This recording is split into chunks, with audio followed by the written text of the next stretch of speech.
Olá, meus alunos, sejam todos bem-vindos a mais uma aula de filosofia. Essa aula que está sendo transmitida pelo meu canal do YouTube, Professor Luiz Vieira, Escritor, o seu canal do conhecimento. Aproveita e se inscreva para você receber em primeira mão todas as nossas aulas, notificação das nossas aulas. E se achar interessante, deixe o seu like aqui, a sua curtida. Eu sou Luiz Vieira, o seu professor de filosofia. Fiquem todos à vontade, sejam todos bem-vindos, todas bem-vindas. E aí, você está se cuidando? Está usando máscara direitinho ao sair? Está tendo distanciamento?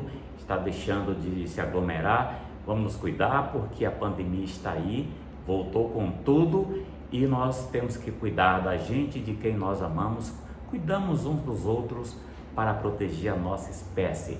Mas vamos de filosofia.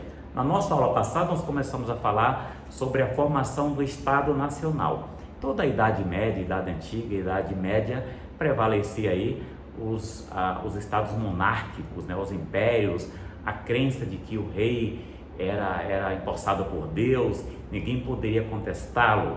Já na Idade Moderna, principalmente aí após a Revolução Francesa, como nós já falamos, alguns pensadores começaram a questionar esse modelo de Estado que nós chamamos de monarquias absolutistas e começaram a desenhar um novo modelo de Estado, esse Estado que nós temos hoje como representação de um território, de uma nação.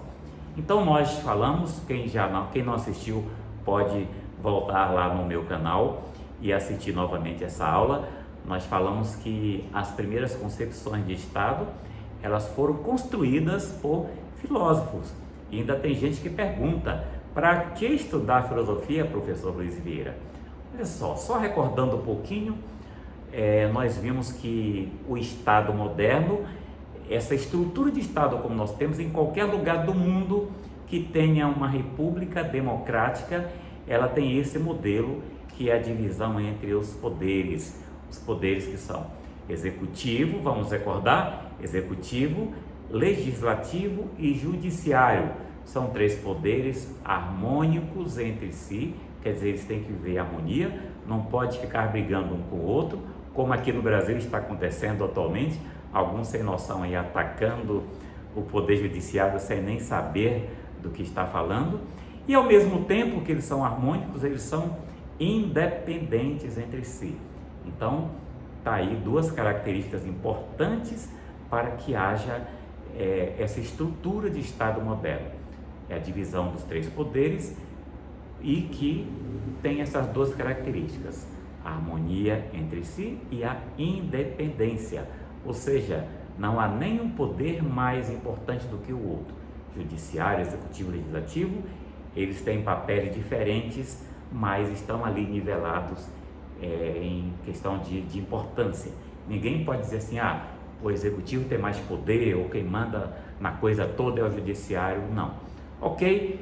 Passando essa fase, como eu já falei, os filósofos foram muito importantes porque eles, como intelectuais, estudiosos, eles desenharam, eles pensaram, eles gestaram esse modelo de Estado. E, claro, nós vamos conhecer aqui muitos filósofos que contribuíram com isso, mas hoje nós vamos ver, como eu havia prometido na aula passada, um filósofo, um cara muito importante, como é o nome dele? Nicolau Maquiavel. Maquiavel, que nasceu na Itália, especificamente na cidade de Florença, em 1469. Então estava ali, ele pegou o século XV, né, 1469, e Florentino, já falei, nasceu em Florença, na Itália, e ele escreveu uma obra muito importante para a formação da República, né, para o poder. Ao mesmo tempo que essa obra é muito importante, ela é muito controversa. Que obra foi essa? O Príncipe. Agora é importante saber também que ele não escreveu só o Príncipe, ele escreveu várias obras. Mas vamos lá, para a gente compreender a ideia de Maquiavel, nós temos que contextualizar como era a Itália que Maquiavel vivia. A Itália era um país que estava completamente destroçado, dividido, não havia nenhuma unidade, nenhuma organização. Era assim, cada cidade formava lá a sua própria monarquia, seu principado, seu condado, e vivia brigando uma com outra, disputas econômicas, disputas políticas. E enquanto isso, na Europa, não só a Itália vivia assim, por exemplo, a Alemanha também estava numa situação ruim. Enquanto isso, a França e a Espanha estavam nadando de braçada, forte, unificada, com uma boa estrutura política, uma boa estrutura econômica. E a Itália, coitada, estava ali se debatendo, né, brigando consigo mesmo, né? Não tinha uma unidade, era cada região, como Florença. Florença era uma cidade que tinha sua autonomia, então cada cidade tinha sua autonomia, tinha suas milícias, tinha suas próprias leis, uma era uma monarquia, outra era um condado, um principado, e assim era aquela bagunça generalizada. E claro, com essa bagunça, a Itália era presa fácil para os invasores, para os exploradores, né? E Maquiavel viveu nesse contexto sonhando, né? Primeiro com a Florença, com a sua cidade, que era uma cidade próspera, mas não tinha nenhum poder político, e principalmente sonhando com a unificação da Itália. É bom lembrar que Maquiavel ele assumiu um cargo público por um período importante, quando o governante, o Soderini, assumiu o poder da Itália. Ele tentou implantar a república, até implantou. O Maquiavel foi muito importante nessa época, porque ele assumiu um cargo de chanceler, segunda chancelaria. Com menos de 30 anos, Maquiavel já era um homem importante, né? Era o terceiro, mais ou menos, aí, na linha de importância, na linha de poder na Itália. Bom, a República do Soderini não durou muito tempo, durou em média de uns 10 anos, e a poderosa família dos Médici, né, que mandava ali há muito tempo, acabou voltando ao poder, derrubou o Soderini, voltou ao poder, e quando volta ao poder, você já sabe como é, né? Todo mundo que estava ali, todo mundo que tinha cargo, cai fora, vaza todo mundo daí, porque agora somos nós que mandamos. E assim o Maquiavel teve que vazar. Ele ficou fora do poder um período, e ele ficou muito mal. Ele foi preso, inclusive, né? Foi preso, depois foi exilado, foi morar numa chácara da propriedade de sua família, e ali ele ficou assim quase em depressão, porque o que ele sabia fazer, o que ele gostava de fazer era política. Ele era um dinâmico, ele viajava para negociar com outros líderes, com outros países. Ele passava 6 meses nessas missões diplomáticas. Ele vivia, então ele conheceu a política, ele conheceu países importantes, ele conheceu reis, ele conheceu príncipes, ele conheceu republicanos. Então ele tinha assim uma gama de experiência pelo mundo, e além do mais era um filósofo muito estudioso, um cara que lia muito, né, que pesquisava muito. Então Maquiavel juntou esse conhecimento prático da experiência que ele teve enquanto ele estava no cargo de chanceler, juntou com a sua experiência teórica das grandes obras, dos grandes filósofos que ele já havia lido. Então, quando ele ficou nesse período de exílio, ele ficou ali, meio como se diz, macambúzio, né? Meio depressivo, mas aí ele pensou, poxa, eu vou aproveitar e vou escrever. E escreveu 2 obras ao mesmo tempo, que foi O Príncipe e o outro livro, completamente contrário do Príncipe, Comentário sobre a Primeira Década de Tito Livio. Então vamos lá. O Príncipe é a obra mais importante do Maquiavel. É uma obra que com certeza ela sempre cai no Enem, nos vestibulares. Maquiavel, aliás, olha uma dica para você para o Enem, é um dos filósofos que mais cai, que mais aparece no Enem, né? Tanto no Enem ou qualquer vestibular que você for fazer por aí, Brasil afora, você tem uma grande chance de precisar de um conhecimento sobre Maquiavel. Mas vamos lá. Por que a obra O Príncipe ficou tão importante, tão famosa? Pra você ter uma ideia, a obra ela foi condenada primeiro pela igreja, né? A igreja queimou, mandou queimar. Quem tem esse livro aí é um livro demoníaco, né? Queime e jogue fora. Claro que a igreja ela estava meio ressentida de estar perdendo seu espaço, perdendo poder, quando ela mandava em tudo, mandava nos reis, nos governantes, e enfim, né? Mas vamos lá. Por que essa obra tem de tão controvérsia? Olha só, essa obra do Maquiavel, o Príncipe, ela criou aí um mito que é do maquiavelismo. Quando você fala assim, fulano é maquiavélico, já ouviu essa expressão? Certamente já. Quer dizer, aquela pessoa traiçoeira, pessoa má, pessoa perversa, a pessoa que vive montando estratégia para te derrubar, né? Pessoa que se aproxima do outro com segundas intenções, com interesses. Então, esse mito do maquiavelismo, ele foi criado a partir da sua obra, porque as pessoas liam, não compreendiam e diziam: Maquiavel é mau, é perverso, então fulano é maquiavélico, é perverso, ele quer destruir, ele quer isso ou quer aquilo, enfim. Mas não tem nada disso. Aliás, eu já dou uma dica para você. Se você ler uma obra do Maquiavel e você gostar, como eu gosto, se você for um admirador das ideias do Nicolau Maquiavel, você não é maquiavélico, você é maquiaveliano. Então pode-se dizer: eu, professor Luiz Vieira, sou maquiaveliano porque admiro as obras de Maquiavel. Mas vamos lá, por que cargas d'água esse livro criou tanta controvérsia? Porque ele tinha algumas ideias assim, eu até anotei algumas coisas aqui para não esquecer, e é bom que você vai anotando também, que esse hábito de rabiscar papel. Primeiro, ele dizia assim: olha, eu não estou aqui para falar do homem como eu gostaria que fosse, mas para mostrar o homem como ele é de verdade. Então ele não é essa figura boazinha, no senso moral, sem responsabilidade. O homem natural é o homem real, o homem que eu conheço.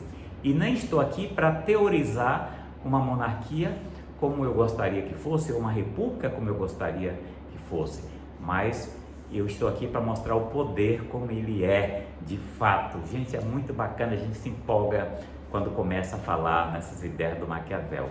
Experimente ler O Príncipe, é um livro fininho. Se você não tem hábito de leitura ainda, vai gostar de ler. Ele é fininho, é um bom livro para se começar, e é bem fácil, né? Ele escreve como um manual, onde ele dedica ao amigo Lourenço de Médici, né? Há quem diga até que foi uma obra que ele escreveu para tentar uma reaproximação do poder com a família Médici, que estava lá no comando da Itália nesse período que ele escreveu. Bom, então algumas ideias que ele traz, já falando, eu não estou aqui para dizer o homem como ele deveria ser, mas como ele é, e o poder como deveria ser, mas o poder como ele é nu e cru. Aí ele falava assim, tem a famosa expressão que até hoje uns falam que não foi Maquiavel que disse isso, mas uma expressão que ficou atribuída a Maquiavel: os fins justificam os meios. O que quer dizer isso?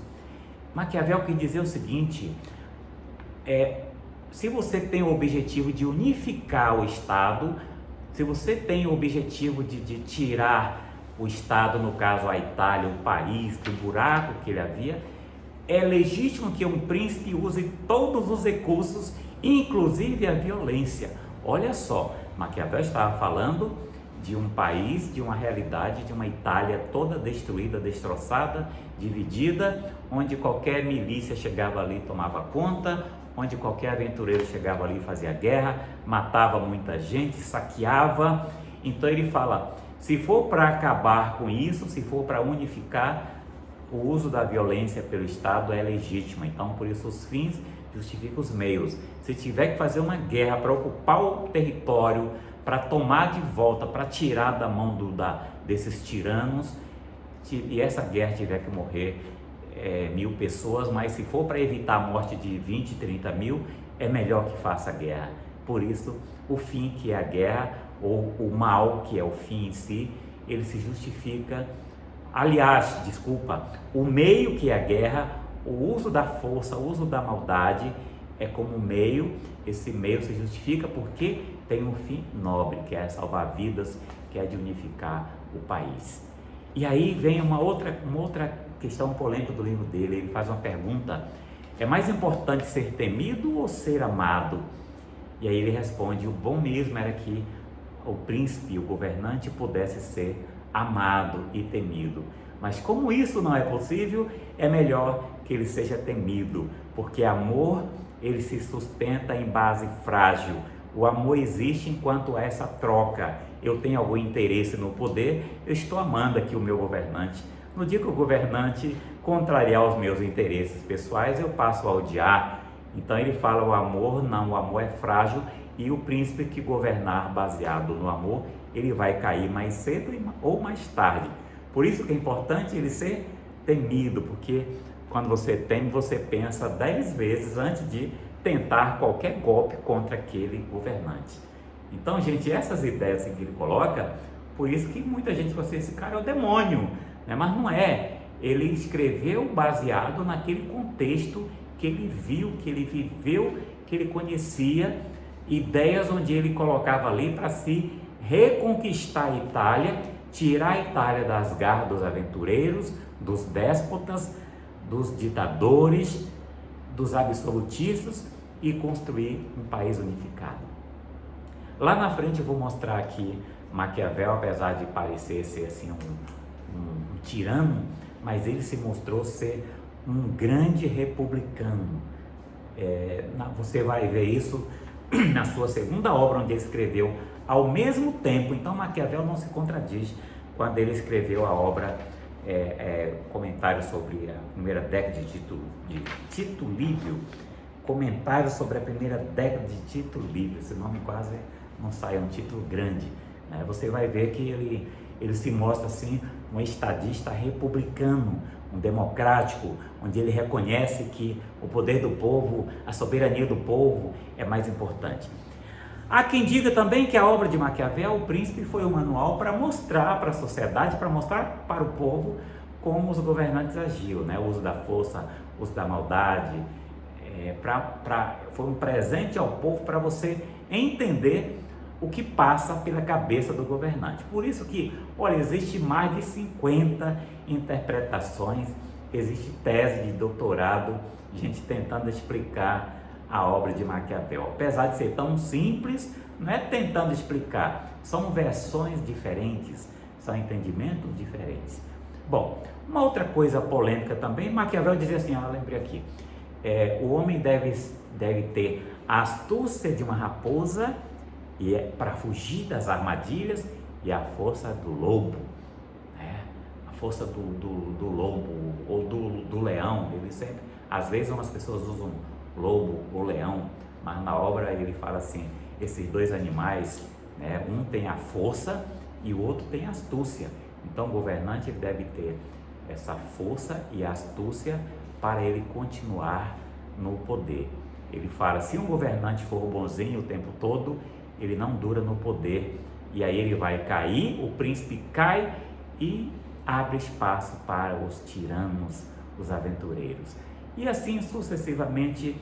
Não quero que fique muito grande essa aula aqui, eu planejei ela para 15 minutinhos, a gente se empolga.